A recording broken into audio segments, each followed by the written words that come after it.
You are now watching On Point, a news and public affairs show from California State University, Northridge. Hello and welcome, everyone. I'm your host, Matthew Bragulla, and in this episode, we discuss food insecurity and the effects it can have. The U.S. Department of Agriculture defines food insecurity as the uncertain availability of nutritionally adequate and safe foods, or uncertain ability to acquire acceptable foods in socially acceptable ways. Prior to the pandemic, 30% of all college students experienced food insecurity at some point in their college careers. In the fall of 2020, a HOPE survey found that 38% of students in two-year colleges and 29% of students at four-year colleges reported experiencing food insecurity in the previous 30 days. A study also found that students of color were more likely to suffer from basic needs insecurity. 75% of Indigenous, 70% of Black, and 70% of American Indian or Alaska Native students experienced food insecurity, housing insecurity, or homelessness. So how does food insecurity affect students? Well, a joint study by CHEG, national nonprofit Swipe Out Hunger, and the Born This Way Foundation said that 35% of students said their hunger had impacted their ability to study at some point. According to Swipe Out Hunger, students who deal with hunger often get lower grades than their counterparts and tend to withdraw before completing their degree or certificate. The pandemic has only made it worse. The Hope Center found that 52% of students who faced food or housing insecurity in 2020 didn't apply for any support programs because they didn't know how, and 1/3 of students knew someone who had dropped out of school due to difficulties affording food. I'm joined today by Mike Dumansky, a CSUN broadcast journalism student who is on CalFresh, and David May, the Director of Marketing and Communications at Los Angeles Regional Food Bank. Thank you for coming in, Mike. Hi. And thank you for coming in, Mr. May. Of course, yeah. I would like to start with you, Mike. Yeah. So I want to ask, when and how did you first hear about CalFresh? So hearing about CalFresh, first off, it was just a couple of my roommates. To say more or less, we were penny pinching here and there, buying food and affording rent and doing the necessary costs to, keep up with things. And I was just scrolling on Instagram one day, and I saw a video about what CalFresh was and what it provided. Obviously, what you see on the internet and social media, you have to be a little leery about, and I was cautious at first. But one of my roommates said, I'll try it out and see what happens, and he had a whole process, told me the whole process, and then I did it myself, so yeah. Can you go into a bit of that process of signing up for CalFresh? So you start off online, you give some basic information of how much money you make, if you're a full-time student, those are some minor details, people in your household, and then you get a scheduled interview with a person from the Department of, I believe is, I forgot what service desk, but they end up calling you, and then they ask you more in detail about the income you make and if you can afford, or allowed to have CalFresh. And luckily, it took some time because they said possibly you may be able to get it. They can't guarantee everybody. So once I found out, it was really, I was thankful. I would say that I was really thankful for it. So. Were you worried at all that you might not be able to qualify for it? Yeah, there were points. It's just, kind of keeps you on edge a little bit. But, once, it came through, I was really happy. So for a while, it's like, would I be a little disappointed? Yeah. Would I still make, it work how I was doing now? Yes. But, it would help a lot once I got it. So. Okay, how quickly did you get confirmed for CalFresh? I just know it took about 1.5 to 2 months with the entire process of going online, from the interview, gathering necessary documents and whatnot to provide to them. And obviously they make their determination if I can be eligible for it or not. So it took about 1.5 to 2 months. Do you know if that's the usual amount of time? I've heard one of my roommates, it took a little longer. Some took quicker, but I couldn't say if that's the quickest way. I would say it's probably the average of how long it takes, so yeah. All right, so Mr. May, I want to ask, since you are the director of communications for the LA Food Bank. What services does the LA Food Bank provide to people in Los Angeles? Yeah, so the Los Angeles Regional Food Bank mobilizes resource to fight hunger throughout LA County. So we're a nonprofit organization. We acquire food through really mostly donated product through farmers and growers and wholesalers and distributors. And then we glean and prepare that food for later distribution. And the food is distributed through a partner agency network of about 600 other nonprofit organizations that we have partnership with. It might be churches or synagogues, religious organizations, could be Boys and Girls Club, YMCA, Salvation Army, things like that. And that allows us to distribute the food locally because, as you know, LA County is very large. And we have two primary facilities. We have a location in South Los Angeles. We just acquired a new facility that we're converting into a distribution center in the City of Industry that's going to allow us to provide more food throughout the community. But you can imagine those two locations might not be convenient for someone in Long Beach or Lancaster, and we don't provide food directly from those facilities anyway, because they're big warehouses with semi-trucks driving around, everything like that. So that partnership with those 600 organizations allow us to distribute the food locally in local communities and to anybody that needs it. So you mentioned donations. Is it strictly just donations of money, or can people also donate food to your food bank? It's possible to donate time or talent or treasure. So we do accept financial contributions, and that helps us keep everything moving. Of course, we again have these fleet of semi trucks and refrigeration for a lot of fresh produce that we distribute. We're food banks, I think, nationwide, and especially in Los Angeles, we're moving away from that canned high sodium thing that people associate with food banks. And of course, there's always going to be some shelf-stable product. It's important, but we're moving into a lot of fresh produce, frozen protein items. So that's what a lot of those donated funds helps us with, is transport, the logistics, storing, and all that. But we have about 16,000 volunteers in 2022, and that's pretty typical. We'll have 15, 16,000 volunteers a year, so that's another good way to get involved. And then it is possible to just donate food directly to the food bank as well, so people can organize food drives and things like that. Most excellent. Our On Point reporter, Siobhan Pert, spoke to Jesse Woltal about the community garden on campus. The garden at California State University Northridge stands for Growing Accessible Resources for Diversity, Education, and Nourishment.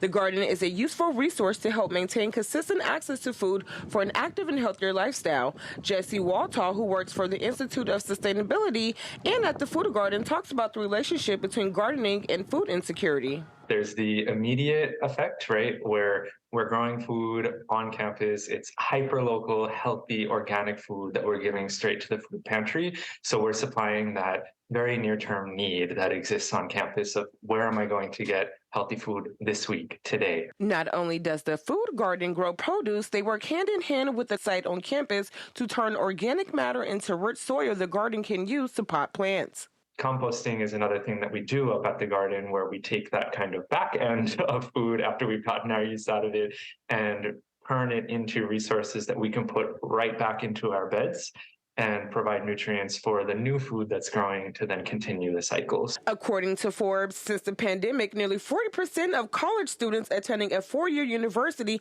are facing food insecurity. The hydroponic system just came online during the pandemic, so that's really helped us ramp up the amount of food. It was part of a grant, actually, to help kind of combat the issues that we were seeing during the pandemic, where food insecurity became more of an issue. The Food Garden has seen enthusiasm in students when it comes to volunteering here at the garden.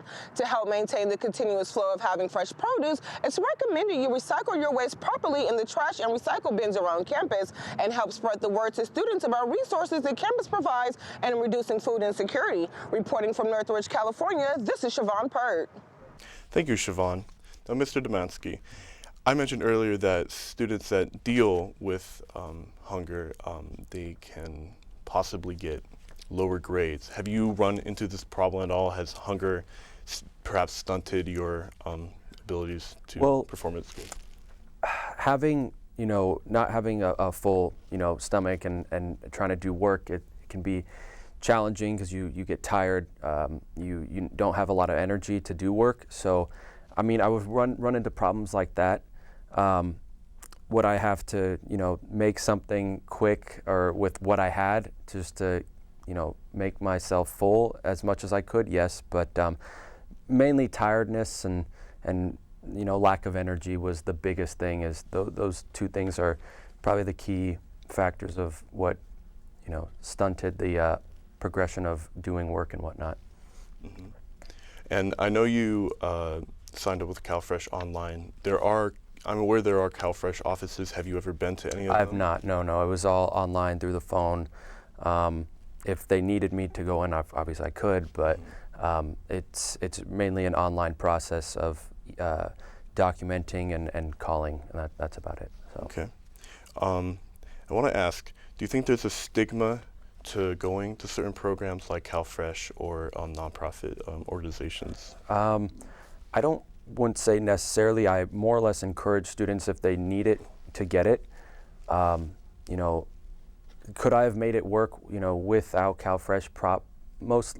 I still could have, but that extra benefit would have really helped, and really save money elsewhere. So more or less, having that assistance come in really benefits me, in the long run, when I don't have to continually go out for food and make sure I worry about how much I can spend on food. I can just, spend what I can, and then I go from there. So yeah.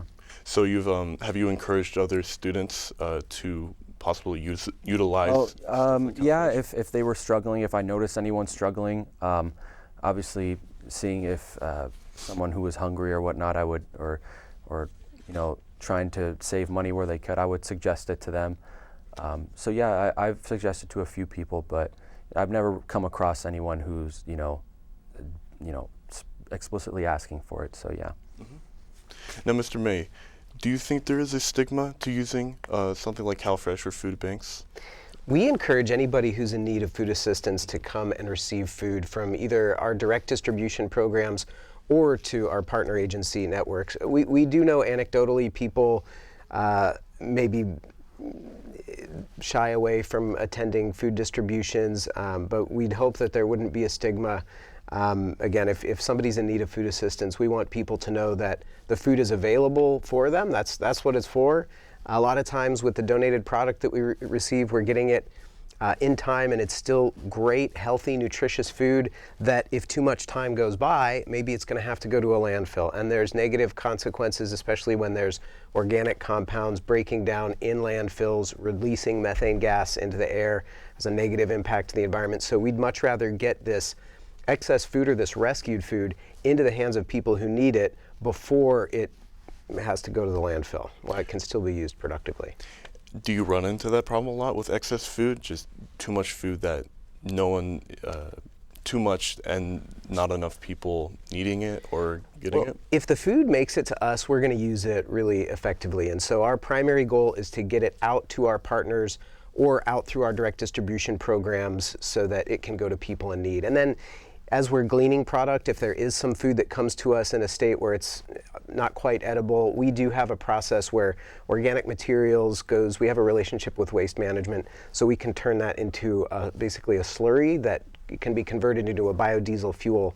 So even if we can't get it into the hands of people who need it, if it's already past its time, we do have other ways we can turn it into animal feed. And of course, there's always going to be a percentage that unfortunately does have to go to the landfill. But where that rescued food comes in is, again, if we're rescuing it and it's coming to us, we're going to find a good home for it. The loss is, and the waste is, when food bypasses us and goes directly from maybe a producer or for somebody directly to a landfill. So we want to rescue as much food as we can and redeploy it into the community. Okay, so I want to ask, food insecurity is now higher than pre-pandemic levels. How has this affected the bank, the food bank? Yeah, so it's a great question. Prior to the pandemic, the Los Angeles Regional Food Bank was reaching about 300,000 people every month on average. And at the top of the pandemic, at the height of the pandemic, it was really, there's a couple months there was over 1 million. It was about, so if you think of the population of LA County, it's about 10 million people, a little more. It's almost as if a tenth of LA County's population was receiving food through the food bank or through our partner agencies. Now, as the unemployment numbers have come back down almost to pre-pandemic levels, a lot of people would expect, oh, this rates of food insecurity and the people who are needing the resources of the food bank would go back down to pre-pandemic levels. But it really hasn't. It's only come down a little bit. So we're still, in fact, all throughout 2022, we were reaching still an average of about 800,000 people every month. So again, pre-pandemic 300,000, at the top of the pandemic over 1 million, and then now still about 800,000. And we know that even though many people have, the unemployment rate has gone back down, people are working and busy, the rate of inflation has made everything so expensive that even with one or sometimes two jobs, people still need that help making ends meet. So is this a problem that's local to LA, or is it just everywhere in America? This is going to be true anywhere that the coronavirus, the COVID-19 hit, which was everywhere, and anywhere inflation is hitting, which is kind of everywhere too. So it is a big problem, but we do have some issues in Los Angeles County that exacerbate the situation a little more. We have a high cost of living here, so there's already a lot of expenses. People are spending a bigger percentage on their budget on other basic needs. So by the time food comes into the budget, what's the easiest thing to skip, right? If you're a little behind on the month, you got to pay your rent, you got to pay your utilities. People are tempted to skip those meals, and that's one of the things that we talk about too. Is I remember back in college too, we always used to say like, oh well, I can get ramen, I can get this, I can find ways to make it work. But one of the things that we talk about is there's food insecurity, there's also nutrition insecurity. And so as I was talking about before, where we're really getting into more fresh produce, frozen protein items, healthy items, we want to make sure that we're not replacing a food insecurity problem with a nutrition insecurity problem. We want to make sure that we're not replacing hunger with diabetes. You know what I mean? We want people to have that healthy food. So I think that's good that you've accessed that program. In LA County, I think it's gotten a little better, but there's a lot of people who don't realize that they qualify for CalFresh, nationally known as SNAP, and it's more people that qualify than by quite a bit that are accepting the benefits. So we'd want to reduce that variation, right? We'd want really anybody who is qualifying for the program to be able to access those if it's helping not only their food insecurity, but their nutrition insecurity as well. So, yeah. Thank you. I spoke earlier in the week to a supervisor of the CSUN pantry, Christel Bowen, about the services that the pantry offers. The number of people facing food insecurity in America has doubled since the start of the COVID-19 pandemic. Little access to healthy produce can weigh heavily on students and has been linked to low academic performance as well as stress and depression. CSUN Pantry Supervisor Christel Bowen says there are on-campus options to help alleviate this problem. As a program, the CSUN Food Pantry provides supplemental nutritional items to CSUN students, staff, and faculty free of charge. All of these persons can stop by once a week and get a bag of shelf-stable goods, so canned goods, boxed goods, that sort of thing. In addition to that, they can also request any toiletries that we have available. The CSUN Pantry is also partnered with CalFresh and allows students and community members to sign up for the program through them. As the CalFresh Outreach Office, what we do is we assist in providing pre-screens and application assistance to the community at large. The pantry provides the CalFresh Healthy Living program as well, which is all about nutrition education. So we do a lot of different types of workshops, both longer sessions such as a series or single session workshops. The CSUN Pantry also gives presentations on campus. Most recently, they gave a presentation on March 2nd for National Eating Disorder Awareness Week. Reporting from CSUN, I'm Matthew Bragulla for On Point. When we return, we will continue speaking with Mr. May and Mr. Dumansky about the post-pandemic effects of the food insecurity.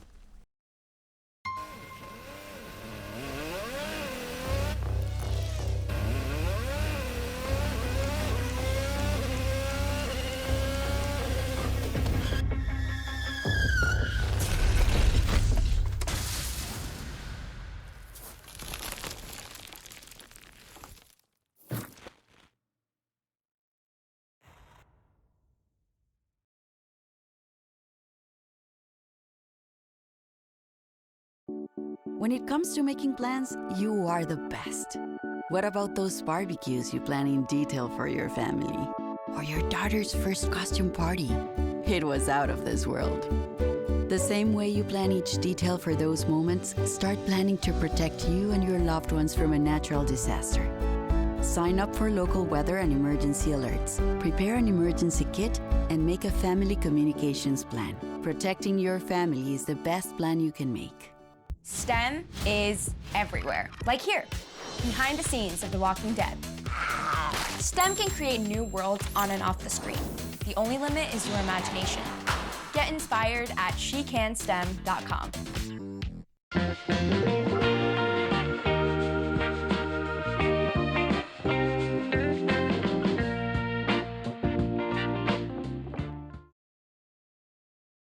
Welcome back to On Point. Now, Mike, I gotta ask, were you aware that the CSUN Pantry actually also functions as a CalFresh office? To be quite honest, I was not.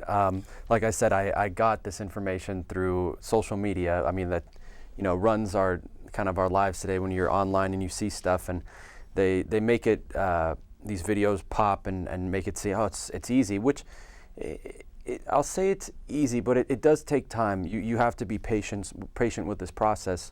And you know, depending if you qualify or don't, you have to trust that, you know, if the system works out for you, you know, good. And if it doesn't, it, you know, it kind of is what it is. But luckily for, you know, my household, myself, we were able to all, you know, qualify for it. So thankfully it all worked out. Do you see yourself utilizing the pantry since it is a CalFresh? Now that I know, yes, I think I'm okay with what I can obviously do now. But, you know, since that assistance is there, it's being made known that I wouldn't mind utilizing it, of course, if need be. So, when you refer people, will you possibly point them to the direction of the pantry? I mean, now, of course, saying that, yes. Depending on their time and whatnot, I would say, well, if it's easier for you, you can look at this website here. But now that we have the food, now that I know about the food pantry, I would point them in that direction. So, now, Mr. May, with, let's see, 4 million Californians are about to lose extra food assistance benefits when the CalFresh emergency allotments expire, because we're now in a post-pandemic America. What do you think this means for the future of CalFresh? It's a good question, and CalFresh is one of those really important programs. We are big supporters of anything that's going to address food insecurity or nutrition insecurity in our community. And with those benefits being reduced, I think it's March 26th, we're expecting more people to be in need of our services as a nonprofit partner fighting hunger.